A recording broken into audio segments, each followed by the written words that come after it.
صاحب کہتے ہیں کہ جو یہ کہتے ہیں فرض نماز کے اجتماعی دعا ثابت ہے، اس کا مطالعہ بہت کمزور ہے، وہ مطالعہ کرے اس کا. ایسا نہیں ہے. فرض نماز کے بعد ہمارے معلومات کے مطابق کوئی بھی صحیح حدیث نہیں ہے جس میں آتا ہو نبی صلی اللہ علیہ وسلم نے ہاتھ اٹھا کے اجتماعی دعا مانگی ہو، بلکہ انفرادی بھی نہیں ملتا کہ فرض نماز کے بعد آپ نے کوئی صحیح بے غبار حدیث. ہاں کچھ حدیثیں ہیں جن کی سند پہ کلام ہے، لیکن وہ بھی انفرادی دعا کے متعلق ہے. چلو اس کو اگر کوئی صحیح مان بھی لے تو ونس اپون اے ٹائم آپ نے ایسا کیا، معمول پر تو کوئی حدیث پھر بھی نہیں ملتی. باقی ایک صاحب مجھے آئے کہنے لگے میں نے فرض نماز کے بعد اجتماعی دعا پر اتنی موٹی کتاب لکھی ہے، اس کو پڑھیں. میں نے کہا میرے بھائی شرعی مسائل کے ثبوت کے لیے نا اتنی موٹی کتاب کی ضرورت نہیں ہے، کوئی ایک حدیث دکھا دو. موٹی کتاب بعض دفعہ اس کی علامت ہوتی ہے کھینچا تانی کی ہے، اس میں بہت گھمایا پھرا ہے. مولانا منظور منگل صاحب کا بڑا اچھا بیان آیا تھا کچھ دن پہلے، تو بڑے محقق آدمی ہیں، تو بخاری پر تو ان کا بہت ہی گہرا، انہوں نے تو یاد کی بھی ہے زبانی بخاری. تو اللہ ان کو جزائے خیر دے، انہوں نے بھی حق بات بیان کی. انہوں نے کہا کہ بہت کچھ لوگوں نے اس میں، انہوں نے بڑی موٹی موٹی کتابیں میں نے بھی پڑھی ہیں، ایسا نہیں ہے، لیکن کچھ ملتا نہیں ہے اس میں.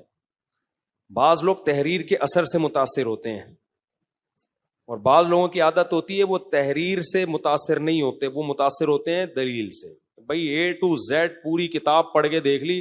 میں آپ کو بتاؤں، جب میں نے 3 طلاقوں پر اہل حدیث کی کتابوں کا مطالعہ کیا نا، اس نیت سے کیا تھا کہ واقعی میں کچھ ہے یا نہیں ہے، نیوٹرل ہو کے کیا تھا. سمجھ رہے ہو؟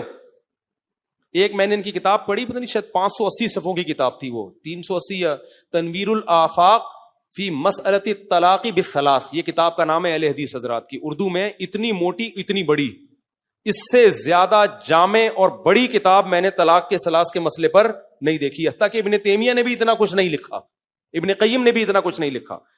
تو ہندوستان کے ایک عالم تھے جنہوں نے 3 طلاق پر اردو میں کتاب لکھی ہے. میں نے وہ کتاب، اتنی موٹی کتاب خریدی، اور جس کا صفحہ بھی بہت بڑا اور رائٹنگ بھی چھوٹی چھوٹی، یعنی بہت زیادہ طویل کتاب تھی. میں نے اس نیت سے پڑھی کہ شاید یہ واقعی کوئی مسئلہ اختلافی ہو اور اس میں کچھ دلیل ہو. اے ٹو زیڈ پڑھی ہے. اس کے بعد مجھے اندازہ ہوا کہ ککھ بھی نہیں ہے، ٹھیک ہے نا، سوائے لفاظی کے اور بات کو دائیں بائیں گھمانے کے کچھ بھی نہیں ہے. وہ حضرت عمر کو آخر وقت میں ندامت ہوئی تھی کہ میں نے 3 طلاق کو 3 کر کے، یہ بھی میں نے حدیث دیکھی جو ابن قیم نے بھی کی ہے. حدیث کے جب عربی الفاظ دیکھے تو اس میں ایسا کچھ تھا ہی نہیں، عربی الفاظ کا ترجمہ ہی غلط کیا ہوا تھا. اور پھر وہ سند دیکھی تو وہ سند بھی انتہائی کمزور، اور اس پر جو اشکالات ہوتے ہیں وہ اشکالات بھی بہت زیادہ. دیکھو نبی کے پاس نا ایک خاتون آئی تھی کہ یا رسول اللہ میرے شوہر نے مجھے ماں کی پشت سے تشبیہ دے دی ہے، عرب میں اس کو طلاق سمجھا جاتا تھا. تو بہت رو رہی تھی. نبی نے فرمایا کہ میں کوئی رخصت نہیں پاتا. وہ بار بار اللہ سے دعا مانگتی تھی. پھر زہار کی آیتیں آسمان سے نازل ہوئیں کہ یہ کفارہ دے. اس سے پتہ چلتا ہے کہ حرام بیوی کو حلال کرنے کا حق اللہ نے محمد صلی اللہ علیہ وسلم کو بھی نہیں دیا تھا. کتنا روئی ہے وہ عورت. آپ کو ذرا بھی، آپ نے بھائی یہ تو اللہ کی طرف سے.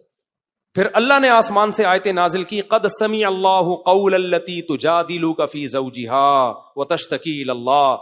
اللہ نے اس کا کلام سن لیا ہے، چونکہ انہوں نے طلاق نہیں دی ہے، زہار کیا ہے، تو حرام نہیں ہوئی ہے، کفارہ دے دے.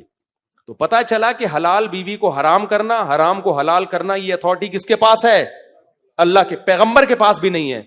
میں لدی سے پوچھتا ہوں، تم جو کہتے ہو حضرت عمر نے سیاستاً 3 طلاقوں کو 3 قرار دیا ہے، اس کا مطلب حضرت عمر نے معاذ اللہ اتنی بڑی تحریف کی ہے کہ جو بیوی قرآن و سنت کی روشنی میں حلال تھی اس کو حضرت عمر نے بڑی ڈھٹائی کے ساتھ حرام کر دیا، اور سارے صحابہ اس جرم پہ خاموش رہے. تو یار اس سے تو حضرت عمر کی پرسنالٹی اور صحابہ کی پرسنالٹی کا بیڑا غرق کر دیا آپ نے. اہل حدیث کہتے ہیں سیاستاً ایسے کیے تاکہ طلاق کی روک تھام ہو. ابے سیاست میں میرے بھائی سزا دی جا سکتی ہے. سیاست میں حلال بیوی کو حرام کرنا یا حرام کو حلال کرنا یہ نہیں ہوتا سیاست میں. یہ کام پیغمبر نے نہیں کیا اس کا رونا دھونا دیکھ کے اس عورت کا. اللہ نے آسمان سے آیتیں نازل کی ہیں تو ہوا ہے. جو کام پیغمبر نے نہیں کیا وہ عمر کریں گے، اور اگر عمر کریں گے تو پبلک چھوڑے گی. حضرت عمر نے حج تمتع پہ پابندی لگائی کہ نبی صلی اللہ علیہ وسلم نے حج جو کیا نا، ایک سفر میں عمرہ بھی کیا اور حج بھی کیا، جیسے ہم حج تمتع کرتے ہیں.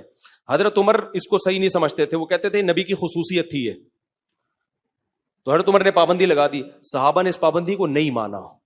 امیر المومنین کے آرڈر کے باوجود عبداللہ بن عمر سے کہا گیا کہ آپ حج تمتع کرتے ہیں. حضرت عمر نے تو کہا تھا کہ یہ صحیح نہیں ہے. یہ انہوں نے فرمایا تھا امر ابی نتبع ام امر رسول اللہ, میں عمر کی مانوں یا نبی کی مانوں. صحابہ تو ایسے تھے میرے بھائی, انہوں نے فوراً کیا کیا, پیغمبر کی مانیں گے, عمر کی نہیں مانیں گے. اس بارے میں کسی صحابی نے نہیں مانا.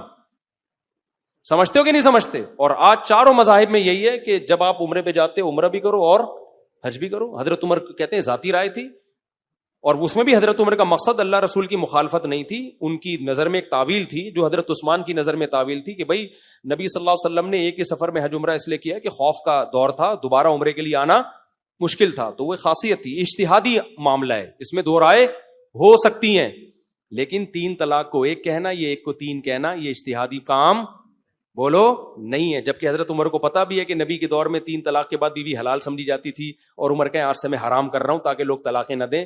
کوئی لاجک بنتی نہیں ہے اس چیز کی, صحیح ہے نا, کوئی لاجک اس کی بنتی نہیں ہے کہ آپ اس عورت کا بیڑا غرق کر رہے ہو. کسی اور کے لیے حرام تھی اس کے لیے حلال کر دیا, اس کے لیے حلال تھی اس پر حرام کر دیا.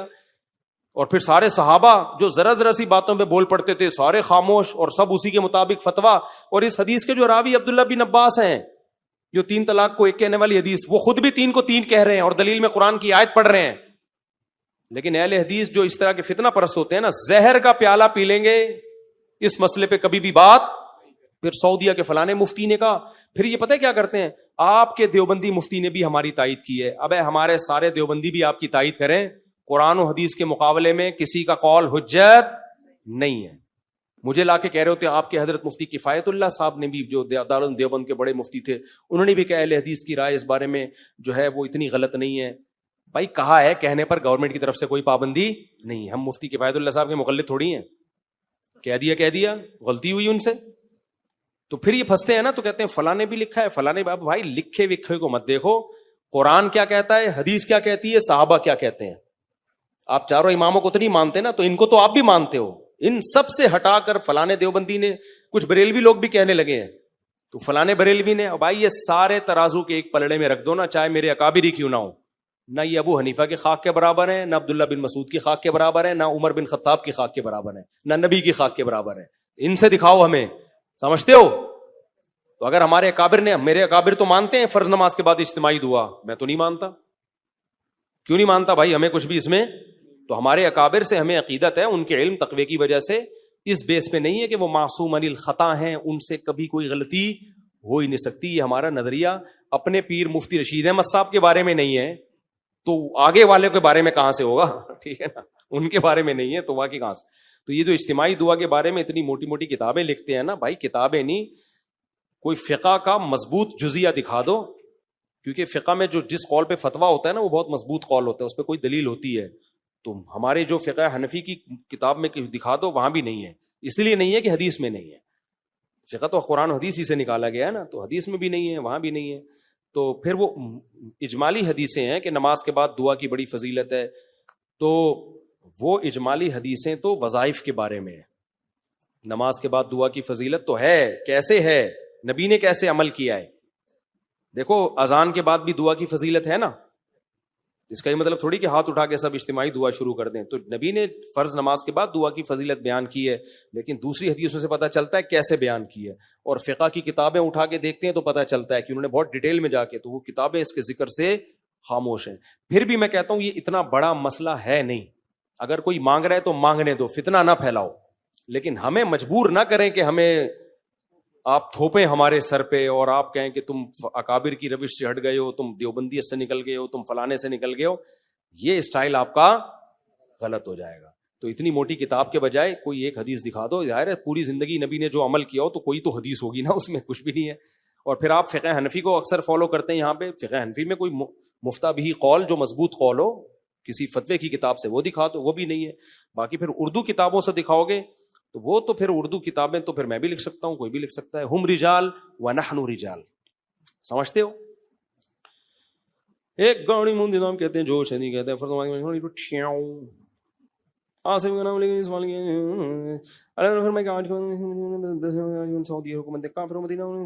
سعودی حکومت جو کام کر رہی ہے وہ سعودی حکومت سے پوچھا کرو, مجھ سے نہ پوچھا کرو. سعودی حکومت کچھ غلط کر رہی ہوتی ہے, لوگ مجھ سے پوچھیں وہ کیوں غلط کر رہی ہے, بھائی میں غلط نہیں کر رہا, ان سے پوچھو جا کے. میں بلا وجہ ایک بیان کروں گا, ہمیشہ کے لیے حج عمرے پہ بھی مجھ پہ پابندی لگ جائے گی اور حکومت کی صحت پہ کوئی اثر نہیں پڑے گا. تو پھر آپ کہیں گے مفتی صاحب حق تو ڈنکے کی چوٹ پہ بیان کرنا چاہیے, تو کر دو آپ ایک کلپ ریکارڈ کرواؤ بادشاہ کے خلاف, ڈنکے کی چوٹ پہ بیان کرو, فیس بک پہ خوب پھیلاؤ, اس کے بعد آپ کو ہمیشہ کے لیے سعودی حکومت کر دے گی ایگزٹ, پھر خود ہی جا کے ان کے پاؤں میں پڑے ہوئے ہوگے. تو وہ حق بیان کرو جس کا کوئی فائدہ ہو. تو نام لیے بغیر ہم بیان کرتے رہتے ہیں کہ یہ غلط ہے یہ غلط ہے, جب نام لینے کا جہاں مسئلہ آئے گا اس میں بہت کچھ دیکھنا پڑتا ہے. سمجھتے ہو کہ نہیں سمجھتے؟ میں بیان کروں کہ بے حیائی غلط ہے, ٹھیک ہے. میں کہوں سعودی عرب میں جو فلاں کنسرٹ ہونے جا رہا ہے وہ محمد بن سلمان کروا رہا ہے, اس کی ایسی کی تیسی, ان کی یوں, تو فلانا, تو کنسرٹ کو تو کچھ بھی نہیں ہوگا. کنسرٹ پہ کوئی فرق نہیں پڑے گا. ہم جو تھوڑا سا اچھا کام کر سکتے تھے, اللہ اللہ کر لیتے تھے, بیت اللہ کے غلاف کو پکڑ کے, اس سے بھی کیا ہو جائیں گے بھائی, محروم ہو جائیں گے. اچھا میرے بھائی, ساری دنیا کو پتہ ہے بے حیائی بری چیز ہے, اس میں کون سی ایسی بات ہے؟ کچھ امام حرم میں ایک نے ذرا سا بول دیا تھا بیچاروں کو, اس سے ہی معزول کر دیا انہوں نے.